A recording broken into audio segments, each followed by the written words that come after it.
हर दिन सूरज के उगते ही अनगिनत हाथ नए दिन का स्वागत करते हैं।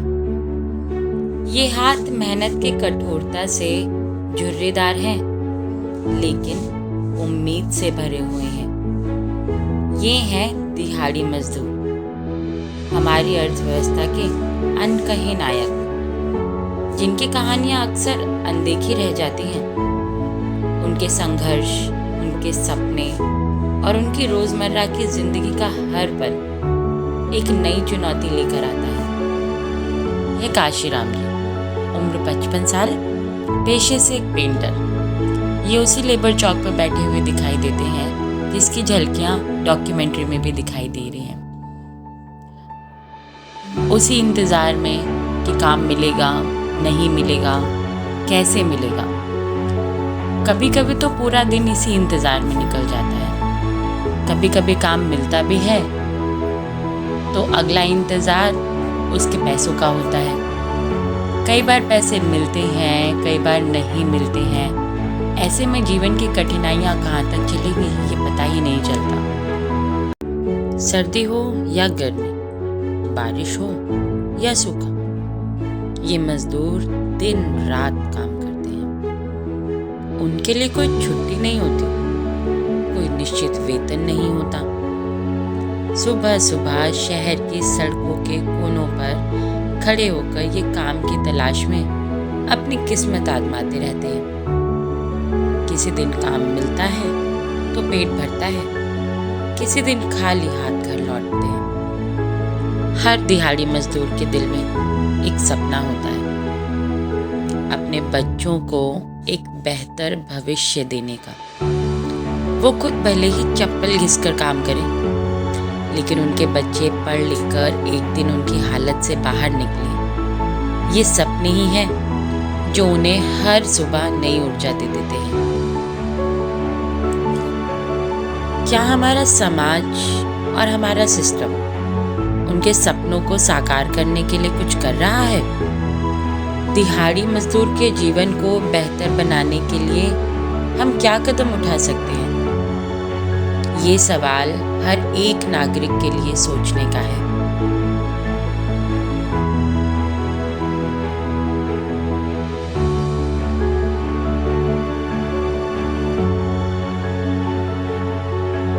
नर्सिंग हो गया, राधन ने प्राइवेट लेते हैं हम लोग। मेरा नाम लता है, मैं सेवा दिल्ली यूनियन की वाइस प्रेसिडेंट हूँ। साथ ही मैं जो कंस्ट्रक्शन वेलफेयर बोर्ड है उसकी सदस्य हूँ। अब जो कंस्ट्रक्शन वेलफेयर बोर्ड होता है, इसको ये त्रिपक्षीय बोर्ड होता है। इसमें यूनियन के प्रतिनिधि होते हैं, साथ ही एम्प्लॉयर के प्रतिनिधि होते हैं। इसके साथ ही साथ इसमें सरकार के प्रतिनिधि होते हैं। इस तरीके से इसको बोलते हैं त्रिपक्षीय बोर्ड। अब इस त्रिपक्षीय बोर्ड जो होता है, इसकी अपनी एक पावर होती है। इसमें ये बोर्ड बैठता है और मजदूरों के लिए क्या गतिविधि होनी चाहिए, क्या स्कीमें होनी चाहिए, क्या योजना होनी चाहिए, इस सब पर इसमें चर्चा होती है और उसी के बाद वो प्रोसेस आगे बढ़ता है। नमस्ते, मेरा नाम शमीमा है।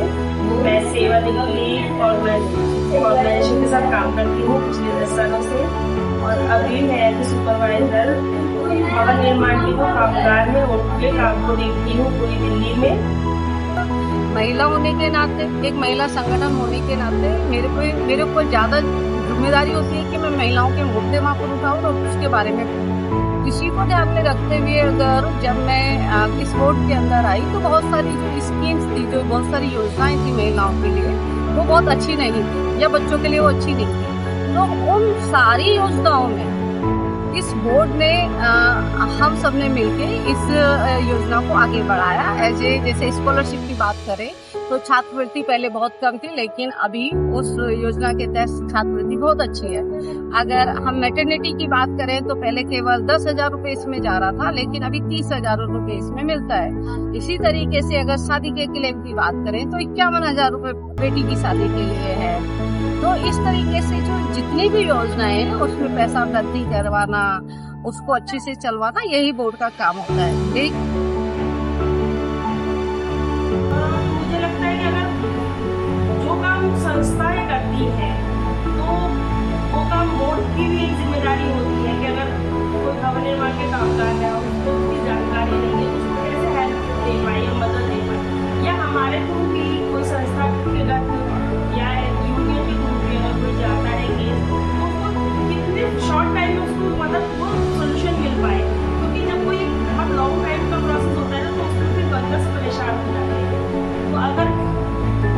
निश्चित कर ले कि किसी भी तरह का कोई भी बेनिफिट अगर किसी वर्ग को लेना है, कोई बहुत शॉर्ट टर्म में होना चाहिए, ना कि लॉन्ग टर्म में। और उसका अमाउंट जो है वो डायरेक्ट उस बेनिफिशियरी को सहायता देने के लिए हम लोग बोल रहे हैं कि हम उनकी मदद करें, उनको सहायता होनी चाहिए, वो सहायता उनको समय पर पहुँचे। कोरोना के समय में 5,000 रुपए हर एक के खाते में डाले गए थे, लेकिन आज की तारीख में सिर्फ 1 लाख लोग हैं जो इसके अंदर आज लाइव हैं। अदरवाइज इस बोर्ड के अंदर अभी बहुत ही ये बोर्ड मतलब कम काम कर रहा है, कुछ काम ही नहीं हो रहा है, लोगों का रजिस्ट्रेशन नहीं है, लोगों का रिन्यूअल नहीं है, बच्चों की स्कॉलरशिप नहीं मिल रही है, तो बहुत सारी समस्याएं हैं जिससे आज हम जूझ रहे हैं।